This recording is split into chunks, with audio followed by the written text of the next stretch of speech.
Hai guys, ketemu lagi sama aku Yusri Adiputra di YouTube channel iGadget. Nah, di video kali ini aku mau nge-review iPhone 12 Pro Max yang udah seminggu ini jadi daily driver aku. Jujur, kalau ngomongin desain dari iPhone 12 Pro Max ini, aku agak bingung gimana jelasinnya ya. Karena desain dari iPhone 12 Pro Max ini udah super premium. Desainnya kelihatan mewah dan juga elegan. Yang intinya sih desain dari iPhone 12 Pro Max ini udah bagus banget. Tapi yang namanya manusia pasti nggak bakal ada puasnya. Menurut aku untuk feel di tangan iPhone 12 Pro Max ini masih kurang nyaman dipakai dan dioperasikan menggunakan satu tangan. Karena untuk ukuran layarnya ini termasuk lebar dan juga bobotnya termasuk berat. Untuk materialnya iPhone 12 Pro Max ini menggunakan bahan stainless steel untuk frame samping dan juga backdoornya. Dengan berfinishing doff jadi nggak mudah buat ninggalin sidik jari. Tapi untuk frame sampingnya menggunakan finishing glossy, jadi mudah buat ninggalin sidik jari. Yang kesannya bikin iPhone 12 Pro Max ini mudah kelihatan kotor. Oh iya, iPhone 12 Pro Max ini dirilis pada bulan November tahun 2020. Yang artinya umur dari iPhone 12 Pro Max ini udah genap 1 tahun. Untuk harga barunya masih cukup tinggi, sekitar 20 jutaan untuk varian RAM 6/256GB. Lalu untuk harga secondnya gimana? Juga masih cukup tinggi di tahun 2021 ini, sekitar 16 jutaan untuk varian RAM 6/256GB. Enaknya punya layar lebar itu kalau misalnya kita suka nonton film ataupun main game. Tentunya layarnya ini bakal manjain mata kita. Tapi di sini ada hal yang bikin aku kurang nyaman dan sedikit mengganggu, yaitu ukuran dari desain poninya yang cukup lebar. Bukan tanpa alasan Apple buat desain poninya sedikit lebih lebar. Bukan hanya untuk meletakkan kamera selfie-nya aja, tapi juga difungsikan untuk fitur lainnya. Salah satunya untuk fitur Face ID-nya, dimana untuk membuka handphone ini kita disajikan dengan fitur Face ID, yang kecepatan dan akurasinya itu sangat baik sekali. Lalu untuk ukuran layarnya, iPhone 12 Pro Max ini merupakan iPhone yang paling besar dari seri iPhone 12 lainnya. Memiliki layar full screen Full HD Plus sebesar 6,7 inci dengan aspek rasio 19,5:9 dan resolusi 1284 pixel dikali 2778 pixel. Jadi menurut aku iPhone 12 Pro Max ini kurang cocok buat kalian yang tangannya mungil atau kecil. Dan untuk disimpan di dalam kantong celana pun ini agak kurang nyaman, serta memiliki teknologi panel Super Retina XDR display yang intinya untuk kualitas layarnya iPhone 12 Pro Max masih salah satu yang terbaik yang pernah ada bahkan di tahun 2021 sekalipun. Layarnya punya detail yang sangat tajam dan warna yang akurat serta kontras warna yang sangat luas. Namun sayangnya untuk refresh rate layarnya masih di 60Hz, di saat handphone lainnya banyak yang sudah 90 bahkan 120Hz. Lalu untuk perlindungannya, iPhone 12 Pro Max ini juga dilapisi dengan kaca Corning Gorilla Glass dan juga diproteksi dengan kaca ceramic seal yang buat layar handphone ini diklaim 4 kali lebih kuat dan tahan terhadap goresan. Tapi kaca tetaplah kaca, pasti bakal pecah juga kalau misalnya handphone ini nggak sengaja kebanting sama kita. Jadi aku saranin untuk layarnya bisa kalian kasih perlindungan lebih menggunakan kaca anti gores tambahan. Serta nggak ketinggalan, iPhone 12 Pro Max ini juga punya IP rating 68 yang bisa bertahan terhadap tekanan air dan debu pada kedalaman 6 meter dalam waktu 30 menit.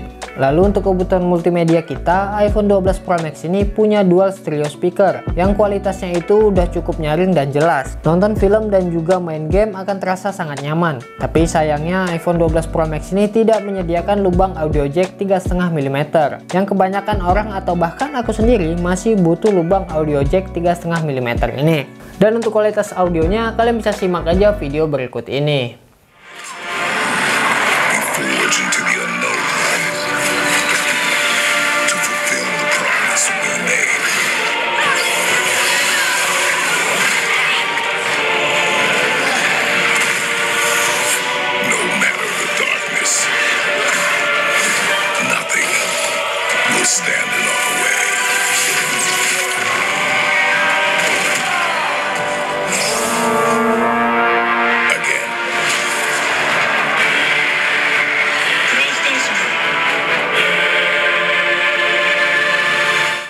Lalu untuk performanya, iPhone 12 Pro Max ini menggunakan chipset Apple A14 Bionic dengan fabrikasi 5 nanometer yang diklaim lebih efisien dalam penggunaan dayanya. Dan juga chipset A14 Bionic merupakan chipset terbaik kedua Apple setelah A15 Bionic yang dipakai oleh seri iPhone 13. Jadi untuk main game dan edit foto maupun video akan sangat lancar tanpa ada kendala. Multitasking apalagi. Pokoknya kalau kalian pilih iPhone, apalagi yang versi Pro-nya, kalian pasti nggak bakal kecewa dengan performa yang dikasih. Ditambah lagi RAM-nya juga udah dinaikin jadi 6GB yang versi Pro-nya. Dimana untuk iPhone yang regular cuma dikasih RAM 4GB. Jadi jelas makin ringan kalau buat multitasking. Memori internalnya pun juga udah dijual mulai dari 128GB. Yang menurut aku itu bagus, soalnya kalau dijual mulai dari 64GB nggak pas untuk handphone yang menyandang kata Pro di dalamnya. Dan untuk unit yang kita review kali ini namanya Pacific Blue dengan varian RAM 6GB dan juga internal 256GB dan nggak bisa diperluas lagi menggunakan micro SD. Tapi menurut aku untuk kapasitas memorinya ini udah cukup besar, jadi nggak masalah buat aku pribadi. Lalu untuk jaringannya, iPhone 12 Pro Max ini hanya bisa menampung 1 nano SIM card aja. Selain itu, iPhone 12 Pro Max juga sudah support jaringan 5G, jaringan paling cepat untuk saat ini. Untuk di Indonesia, keberadaan 5G masih terbatas di beberapa wilayah tertentu aja. Tapi kalian tenang aja, sama kayak awal kemunculan 4G, akses jaringan yang baru akan segera meluas seiring berjalannya waktu. Lalu untuk softwarenya, iPhone 12 Pro Max ini berbasis iOS 14 yang masih bisa diupdate lagi ke iOS 15 dan tentu aja masih bakal dapat update lagi hingga 4-5 tahun mendatang, karena biasanya Apple ngasih update produknya itu 4-5 tahun bahkan 6 tahun dari awal perilisannya. Terus kalau dibawa main game, tentu aja handphone ini sangat bisa diandalkan sekali. Main game PUBG Mobile bisa dapat rata kanan smooth ekstrim, bahkan bisa di grafik Ultra XD. Pada gameplaynya di sini aku main di settingan grafik Ultra XD dengan frame rate ultra. Dan tentu aja iPhone 12 Pro Max ini bisa dengan sangat baik menjalankan game PUBG Mobile tanpa ada kendala apapun. Juga untuk kontrol gyronya terasa responsif dan nggak delay. Ya intinya sih untuk game sekelas PUBG bisa berjalan dengan sangat lancar. Pengalaman aku main selama 15 menit aku nggak ngerasain lag atau penurunan performa apapun, kecuali sedikit terasa hangat pada bagian belakang di samping kameranya. Selebihnya aku nggak ada komplain apapun untuk performa gamingnya.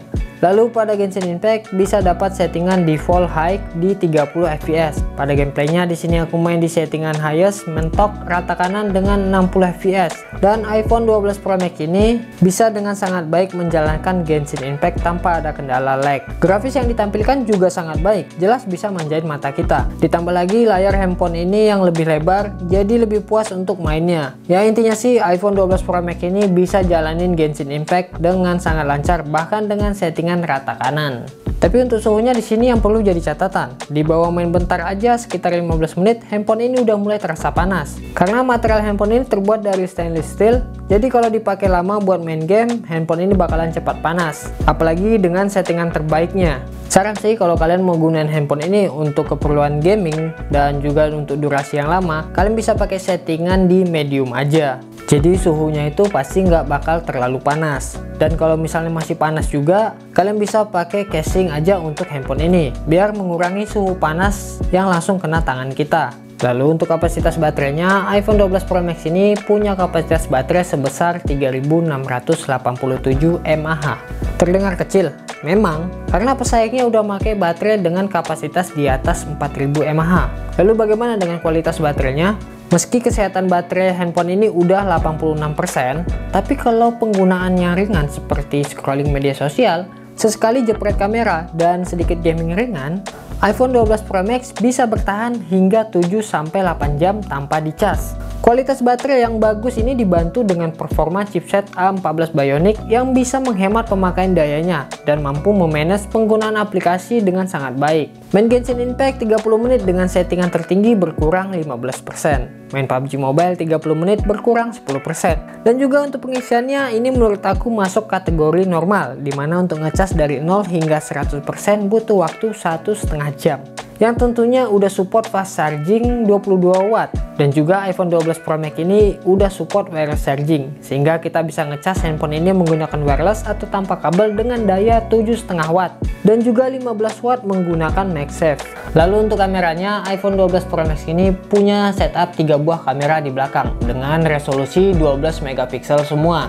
Di sini ada kamera utamanya dengan sensor shift stabilization, dan juga ada kamera telefoto 2,5 optical zoom. Dan terakhir ada kamera ultrawide untuk ambil gambar dengan view yang lebih lebar. Kemudian untuk kamera depan, kamera selfie-nya punya resolusi 12 megapiksel juga. Untuk hasil fotonya, iPhone 12 Pro Max ini nggak usah diragukan lagi, karena kualitasnya udah menyamai dengan kamera profesional, dimana detail masih dapat dan warna cenderung natural. Dan emerasnya juga sangat luas, yang tentunya iPhone 12 Pro Max ini sangat baik untuk menunjang foto selfie kita.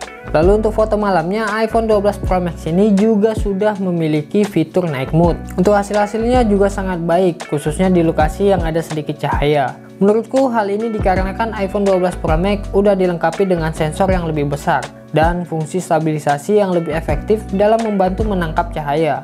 Tapi yang paling patut diapresiasikan dari iPhone 12 Pro Max ini adalah hasil jepretannya pas di kondisi yang kurang baik, seperti kondisi low light. Exposure-nya pas dan detailnya dapat. Bahkan tanpa night mode sekalipun, hasil fotonya juga udah bagus.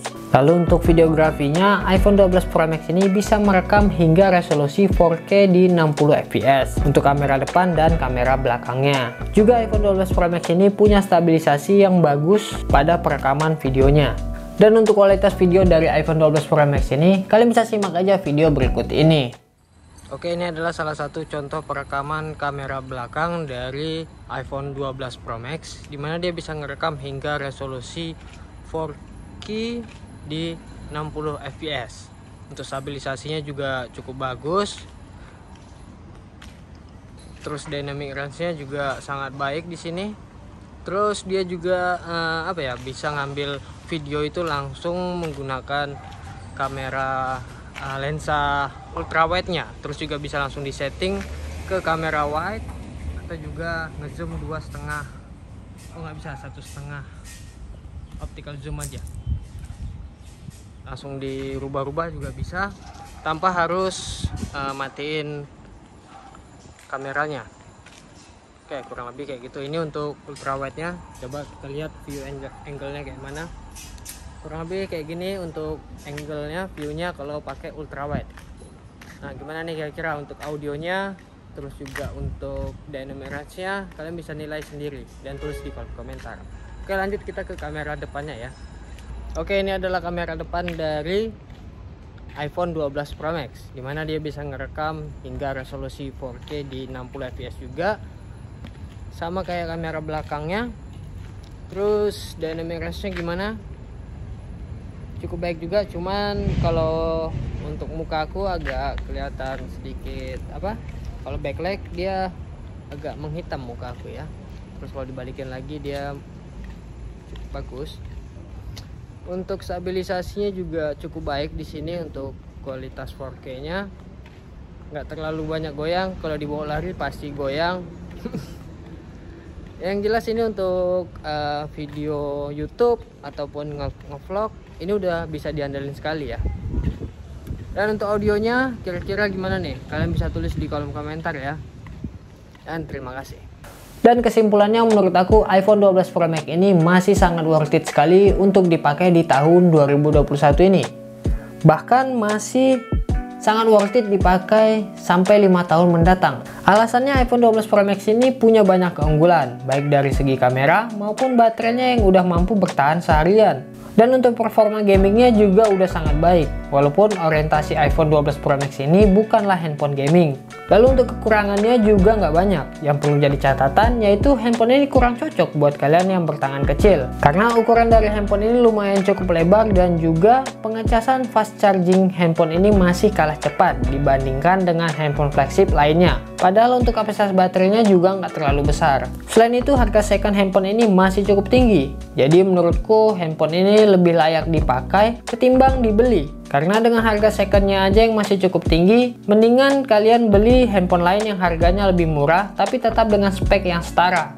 Atau kalau kalian punya dana lebih dan wajib pakai brand dari Apple, aku saranin buat kalian untuk beli iPhone 13 Pro Max aja daripada beli iPhone 12 Pro Max ini. Karena untuk dari harganya aja ini 11-12 ya, nggak terlalu jauh untuk perbedaan harganya. Tapi ini balik lagi ke selera dan pendapat masing-masing, dan juga kondisi keuangan kalian, karena pendapat setiap orang itu beda-beda. Oke, untuk sekarang videonya segini dulu. Aku Yusri Adiputra pamit, dan tulis di kolom komentar pendapat kalian tentang iPhone 12 Pro Max ini. Like video ini kalau kalian suka, dan sampai jumpa lagi di next video.